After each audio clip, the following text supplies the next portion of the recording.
Can I get PermaLip although I still have hyaluronic acid filler in my lips? I did lip filler 3 months ago. Is it impossible to do PermaLip if I have filler? Why? I don't mind having both filler and PermaLip since I like a fuller look. Thank you for your question.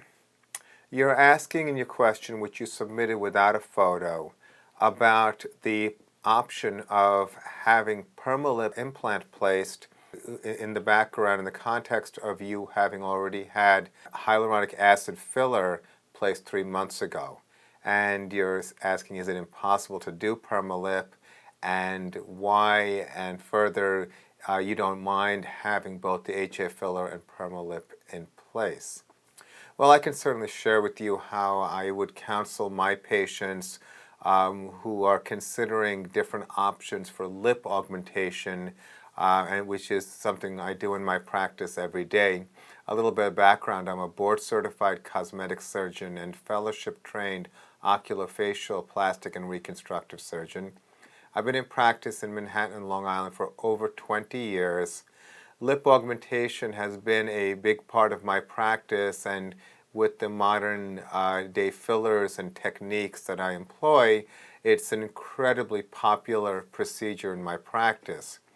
And even though you didn't submit a photo with your question, I would ask you, if you were to be sitting in front of me, about the urgency of doing an implant at the same time that you've already have filler in place.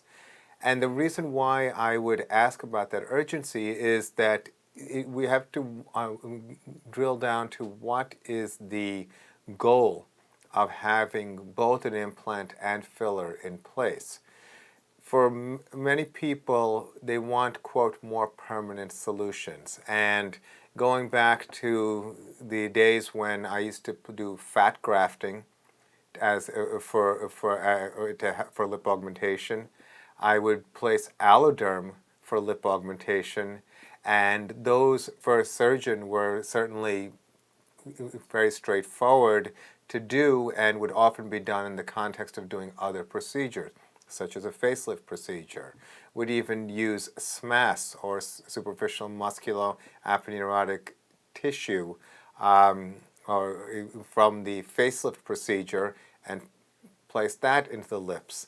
And all these procedures did have a certain value in terms of doing something that you were, while you were in surgery, to maximize the aesthetic appearance, but also the materials, whether it was fat, alloderm, as well as any other tissue derived from the body, would eventually break down.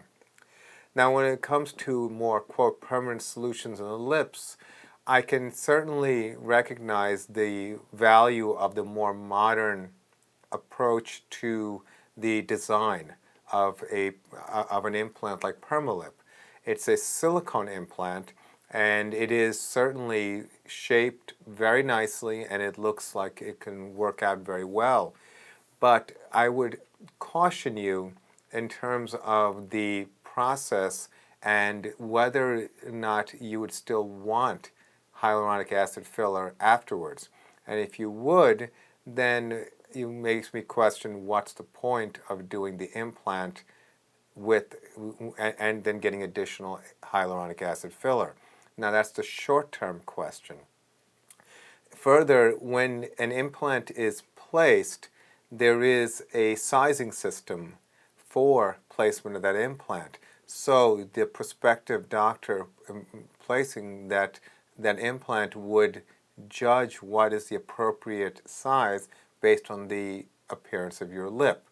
Now, if the same doctor that did the injectable filler is going to be doing the lip implant placement, there's a good chance they may want you to, they will already know the shape of your lip, and certainly it can be reasonably estimated as what is appropriate.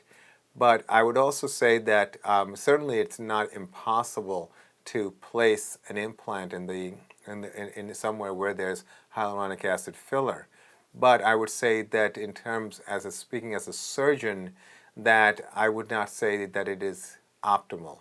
That I would want the lip to be completely without any filler, and so I can judge the thickness and the tissue quality and to get a sense of what would be the optimal method of placement to get the best result. And that would be my approach. I would say that also one of the things that has leaned me away from using more, quote, implant types of material or graft type of material is really has to do with the downtime as well as the predictability of outcome. When you have the wide range of fillers, whether it's in the Restylane family or the Juvederm family, we have so many different choices, and with techniques we also have different methods to help improve lip aesthetics.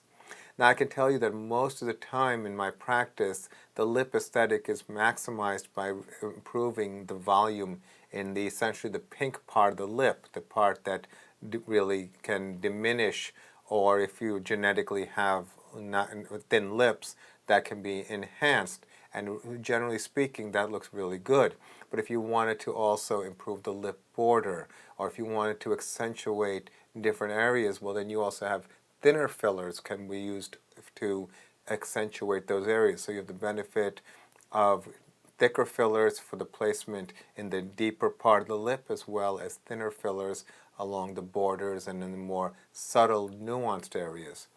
So and further, a lot of times my patients really don't have downtime, and so with the technique I employ, where I place the filler into the lips with these cannulas, I'm able to really allow for essentially less than 24 hours before they go back to normal life. And in fact, a lot of patients come in during lunchtime and actually do lip enhancement and go back to work without looking very swollen at all. And that's really based on technique and the limited amount of trauma that occurs during the process.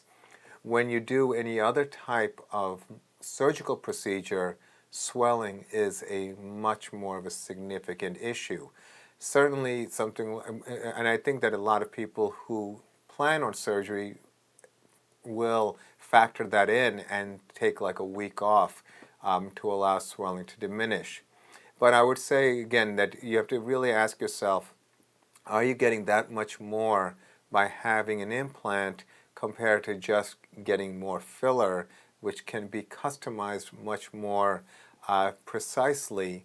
The implant with its natural shape will have a more of a nice uniform fill and taper, and certainly can look very good, but it just depends on what the anticipated outcome you would expect, and hopefully that'll be in line with what your doctor wants to be able to accomplish.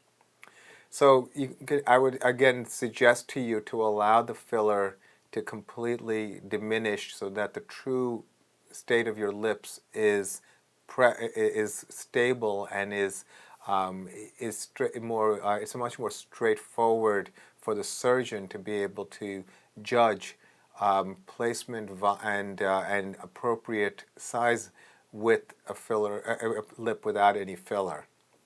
So I hope that was helpful. I wish you the best of luck. Thank you for your question.